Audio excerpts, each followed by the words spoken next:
নিজের কলেজার টুকরা কত ভালো লাগে, তাই না? আর অন্যের কলেজার টুকরা বাড়িতে আসতে না আসতেই আপনারা চান পুরো বাড়ি সামলাক, বাড়ির সব কাজ করুক, সব দায়িত্ব আপনারা তার কাঁধে দিয়ে দেন। সে হোক না 17, 18 কিংবা 19 বছরের একটা মেয়ে, আর সেখানে আপনার নিজের 25 বা 30 বছরের একটা মেয়েকে আপনার ছোট্ট সোনামণি মনে হয়। কেন? কারণ সে নিজের মেয়ে বলে। আর অন্যের মেয়ে, একটু তো মায়া করুন, সেও তো কারোর কলিজার টুকরা। প্রেগনেন্সির সময় যখন বৌমা প্রেগনেন্ট হয়, তখন শাশুড়ি বলেন বেশি বেশি আরাম করা যাবে না, এটাও খাওয়া যাবে না, ওটাও খাওয়া যাবে না। কত বাধা, শুধু সারাদিন একটাই কথা, বেশি বেশি জল খাও, জল খাও আর জল খাও, কাজ করো, দিনের বেলা একদম ঘুমানো যাবে না। আর ওখানেই যখন নিজের মেয়ে প্রেগনেন্ট হয়, তখন সেই শাশুড়ি মাই বলেন, মা আমার ভালো ভালো খাও, সময় মতো রেস্ট করো, ভারী কাজ একদম করবে না, কি খাবে বলো, আজ বানিয়ে দিই। আর হ্যাঁ, একবারের জন্য তো এটা শুনিনি যে দিনের বেলা ঘুমানো যাবে না বা বেশি শুয়ে বসে থাকা যাবে না। কি অদ্ভুত, তাই না বলো? শুধুমাত্র বৌমার প্রেগনেন্সির সময়ই শাশুড়ি মায়ের নিজের প্রেগনেন্সির সময়ের কথাগুলো মনে পড়ে যায়, কি ঘটেছিল ওনার সঙ্গে। তুমি কোনো অসুবিধার কথা বলো, তখন বলবে আমাদের সময় তো এটা ছিল না, আমরা কি বাচ্চা জন্ম দিইনি নাকি, আমরা তো এটা খাইনি, তাই বলে কি আমাদের বাচ্চাগুলো সুস্থ জন্মায়নি নাকি। শাশুড়ি মায়েদের বৌমার প্রেগনেন্সির সময়েই শুধু যত কষ্ট, দুঃখ আর অনাহার পেয়েছিলেন, এইগুলোর কথাই মনে পড়ে যায়। আর নিজের মেয়ের প্রেগনেন্সির সময় সেগুলোর একটাও কিন্তু মনে পড়ে না। আর এই কথাগুলো শুনতে খারাপ লাগলেও কিন্তু এই কথাগুলোই বাস্তব। একটা মেয়ে সব ভুলে গেলেও এটা ভুলতে পারবে না যে যখন তার পাশে সবার প্রয়োজন ছিল, তখন তার পাশে কিন্তু কেউ ছিল না। কারো কম, কারো বেশি, কিন্তু প্রতিটা মেয়ের জীবনের গল্পই কিন্তু একই, তাই না বলো? নমস্কার আমার প্রিয় বন্ধুরা, কি অবস্থা, কেমন আছো তোমরা সবাই? আশা করছি যে যেখানেই আছো সকলে ভালো আছো এবং সুস্থ আছো। মেদিনীপুরের এই ছোট্ট গ্রাম থেকে আমি মৌ, আমার চ্যানেল অভিনব ক্রিয়েশনে তোমাদের সকলকে জানাই আবারও একবার অনেক অনেক স্বাগত, অনেক অনেক ভালোবাসা। আর দেখো বন্ধুরা, আজকের ভিডিওটা শুরু করেছি আমি কিন্তু ভোর 4টা থেকে। কারণ কি বলতো, আজকে বরমশাইয়ের কিন্তু ডিউটি যাবার দিন। আর ডিউটি যাওয়ার দিন তো জানোই, আমাকে কিন্তু ওর জন্য রান্নাটা করে দিতে হয়। তো যার জন্য দেখো সকাল সকাল উঠে পড়েছি, একেবারে সকাল নয়, ভোর 4টে, একেবারে অন্ধকার অন্ধকার ছিল। তো দেখো সকালে উঠেই কিন্তু আমি ওকে প্রথমেই কিন্তু একটু চা বিস্কুট করে দিলাম, ও খেয়ে কিন্তু রেডি হবে যার জন্য। তারপরে আমি কিন্তু ভাত রান্না করতে বসে পড়েছি। আর একটা মাছের তরকারি করলাম, ওটাকে কৌটোর মধ্যে ভরে দিয়েছি। আর পটলের ভাজা করলাম, ওটাকেও ডিব্বার মধ্যে ভালো করে গুছিয়ে দিলাম। কি বলতো, শুধু ভাত, পটল ভাজা আর মাছের তরকারি করেছি, আর আলু সেদ্ধ দিয়েছি, ওটাকে মেখে দেব। তো দেখো এখন কিন্তু ওই কাজই করছি। আর আমি আলুটা মাখার জন্য আগে থেকেই কিন্তু লঙ্কা পেঁয়াজ কিন্তু ভেজে রেখে দিয়েছিলাম, লঙ্কাটাকে লবণ দিয়ে ডলে রেখেছিলাম। এখন আলুটাকে ভালো করে মেখে নিচ্ছি, আর সমস্ত কিছু ওটার মধ্যে গুছিয়ে দিয়ে দেখলাম কি ওর এখনও বেরোতে দেরি আছে, যার জন্য কি বলতো আমি টুকটুক করে কাজগুলোকে আগে থেকে একটু গুছিয়ে গুছিয়ে রাখলাম, একটু সেরে নিলাম আর কি। আবার ওকে একটু এগোতে যাবো যার জন্য। আর এখন দেখো ছড়া মাদুলিটা দিয়ে নিচ্ছি, তো গোবর জল দিয়ে বাড়ির চারপাশগুলো ছড়া মাদুলি দিয়ে নিচ্ছি। কি বলতো, এখন না দেখছি ভোর থেকেই বৃষ্টি শুরু হয়ে যাচ্ছে। তো জানি না, ভোর থেকে বৃষ্টি দেখলে না ভালো লাগে না, কেন কি বলতো, এই যে বাইরে যে অনেক কাজ থাকে ভোরবেলার কাজ, যার জন্য ভিজে যাই যে সকাল সকাল। তো দেখো মাথায় একটা টুপি পরে নিয়েছিলাম, তো টুপি বলতে কি বলতো, একটা পেপারকে ফাটিয়ে পরে নিয়েছি, তার মধ্যে ওটা না পুরোটাই আবার ছিঁড়ে গেছে। তো যাই হোক, গায়ে একটা গামছা জড়িয়ে নিয়েছি যাতে গায়ে জামা কাপড়গুলো না ভিজে যায়। তো তারপরে দেখো ওই যে রান্নাবাতি করেছিলাম, তো রাতে কিছু বাসনপত্র এটোগুলো ধুয়ে রেখে দেওয়া হয়েছিল, কিন্তু এই যে এখন যে রান্না করলাম, এখন তো কিছু বাসন জমে গেল। আর ওই যে কড়াইটাতে রান্না করলাম সেটাও, তো হাঁড়িতে কিছু ভাত রয়েছে, এর জন্য কিন্তু হাঁড়িটা আর আনলাম না। আর কড়াই আর বাসনগুলোকে এখন ধুয়ে নিচ্ছি। দেখছি যে বরমশাই বেরোচ্ছে, এখনও দেরি রয়েছে যার জন্য। আর হ্যাঁ বন্ধুরা, যারা এতক্ষণ আমার সাথে রয়েছে, আমার ভিডিওটা দেখছো, ভিডিওটা যদি কোথাও কোনো অংশে একটু ভালো লেগে থাকে, তাহলে একটা লাইক করে দিয়ে আমার বন্ধু হয়ে আমার সাথে থেকে যেও। তোমাদের একটা লাইক আর একটা সাবস্ক্রাইব ছাড়া কিন্তু আমি কোনো দিকে কোনো অংশে এগিয়ে যেতে পারবো না।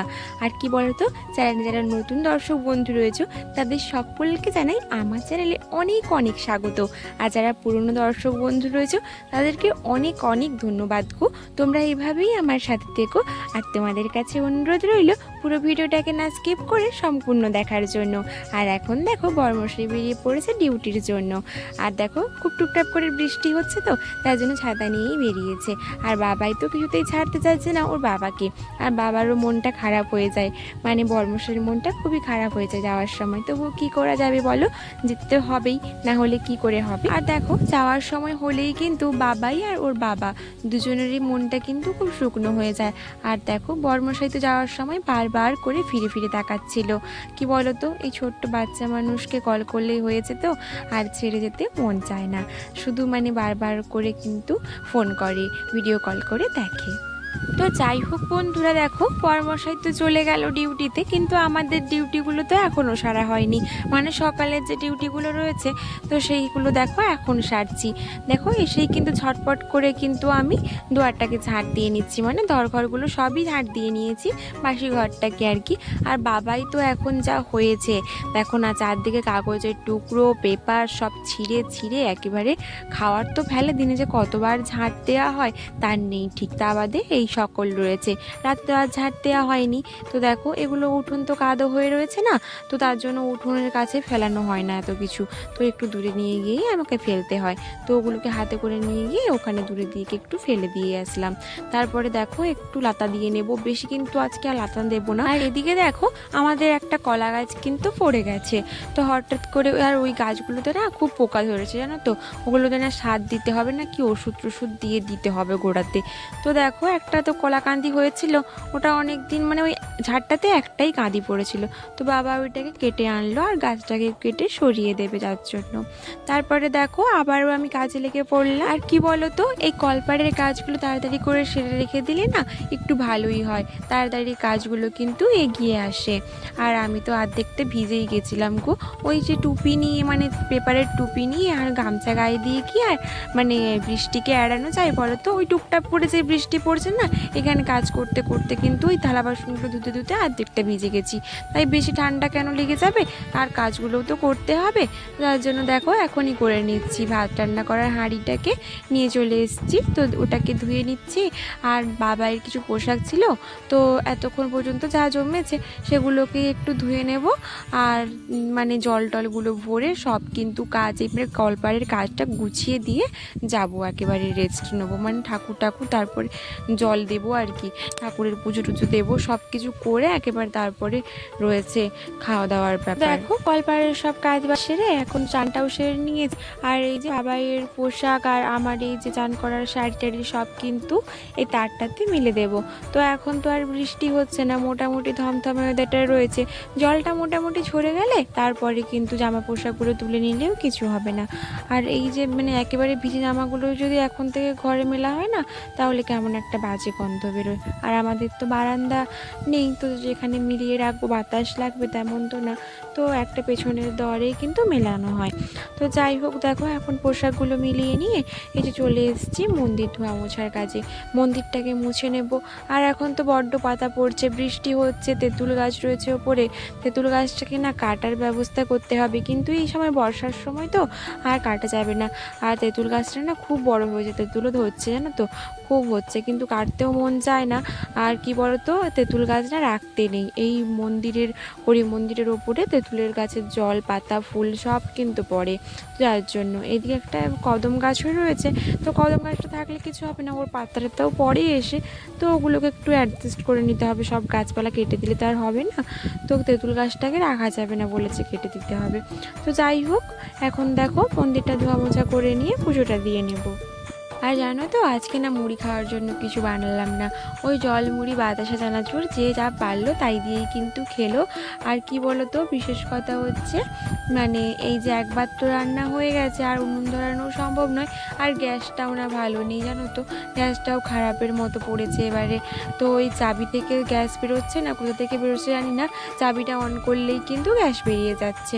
তো এই হচ্ছে আর কি। তো তার জন্য ভয়ে কিন্তু আমি আর গ্যাসটাতে হাত দিইনি। তো বর্মশাই এসে বললো ডাক্তারের কাছে নিয়ে যাবে, মানে গ্যাসের ডাক্তার, গ্যাস সেন্টারে নিয়ে গিয়ে ওই চাবি আর গ্যাসটা যা মানে যেটা লাগে ওটা দেখিয়ে আনবে। তো যাই হোক দেখো এখন বসে গেছি কিন্তু মানে জোগাড় যন্ত্র করতে, রান্না করব তার জন্য। জোগাড় যন্ত্র বলতে যে সবজি কাটছি, তো সবজিতে বলতে কি বলো তো তেমন কিছুই আজকে রান্না করব না। ওই যে নোনার মাছ রয়েছে না, নোনার মাছ বলতে সামুদ্রিক মাছ, সামুদ্রিক মোরলা মাছ, ওইগুলো তো বর্মশাইকে ঝাল করে দিয়েছি, আমরাও একটা মানে ঝাল করেই খাবো। ওই সর্ষে বাটা জিরে কাঁচা লঙ্কা দিয়ে যে ঝালটা হয় আর কি। তো একটা ঝুড়ো করে আলু কেটে নিয়েছি, ওই দিয়েই কিন্তু ঝালটা বানাবো। আর সুজনি শাক এনেছে পিসি, পিসি না সুজনি খেতে যে সুজনি তোলা হয় ওইখানে কাজ করে, মানে সুজনি শাক তোলে, তো কিলোতে 5 টাকা করে দেয়। তো এটাও তোমাদেরকে বলে দিলাম, 1 কিলো শাক তুললে শাকের ওজন তো অনেক কটাই তুলতে হয় জানো তো। তো খুব কষ্টের কাজ, ভোর 4টে থেকে এসে কিন্তু তুলতে হয়, তবুও পিসি করেন এই কাজটা। তো বলা হয় তো ভোরে কিন্তু আসতে হবে না, শীতের সময় তো আরও বেশি কষ্ট হয়, শীতের সময় তেমন একটা বেশি শাক থাকে না তবুও। তো দেখো পিসি কিন্তু এক পুটুল দিয়ে গেছে, 10 টাকার শাক দিয়ে গেছে। তো যাই হোক ওনার আজকে 2 কিলো শাকের মানে টাকা চলে গেল, তোলার শাকের টাকা। তো দেখো ওটা দিয়ে গেছেন, তো ওটা আজকে খাওয়া হবে। আর পিসিও মাঝে মধ্যে আমাদের এখানে এসে খায়। তো যাই হোক আজকে খাবেন কিন্তু বলে গেছেন। তো দেখো এখন রান্নাটা করে নিচ্ছি। তো রান্নাতে আমার মাছের ঝাল টাল সবই হয়ে গেছে, আর আলু আর ভেন্ডি ভাতে দিয়েছি, বাবার জন্য একটা কাঁচকলা ভাতে দিয়েছি। আর এখন দেখো শাকটাকে ছুঁকে নিচ্ছি। তো শাকটা ছোকার জন্য দিয়েছি দেখো 5 ফোড়ন আর কাঁচা লঙ্কা নয় সরি শুকনো লঙ্কা দিয়েছি। তো তারপরে দেখো শাকটাকে দিয়ে নেব, শাকটাকে আগে সেদ্ধ করে জলটা ঝরিয়ে নিয়েছিলাম। তারপরে দেখো কুচনো পেঁয়াজ আর সেদ্ধ করে রাখা রসুন দিয়ে দেবো, ব্যাস। আর একটু সর্ষের তেল দিয়ে দিলে না উপর থেকে, কাঁচা সর্ষের তেল দারুণ লাগে খেতে। আমাদের বাড়িতে অনেকে পছন্দ করে, আবার অনেকে পছন্দ করে না, তো যা যেমন খেতে পছন্দ করে তেমন আর কি। তো দেখো এই যে এই রান্নাগুলোই আজকে হয়েছে, আলু দিয়ে মাছের ঝাল করেছি, আর এই যে দেখো সুজনি শাকের ভাজা আর আলু ভেন্ডি ভাতে রয়েছে, তার জন্য লঙ্কা আর এই যে নুনটাকে ডলে রেখেছি। তো দুপুরে খাওয়া দাওয়া শেষ করার পরে তোমাদের সঙ্গে আর কোনো ভিডিও শেয়ার করতে পারিনি, একেবারেই বসে গেছি রাতের খাওয়ার তৈরি করতে।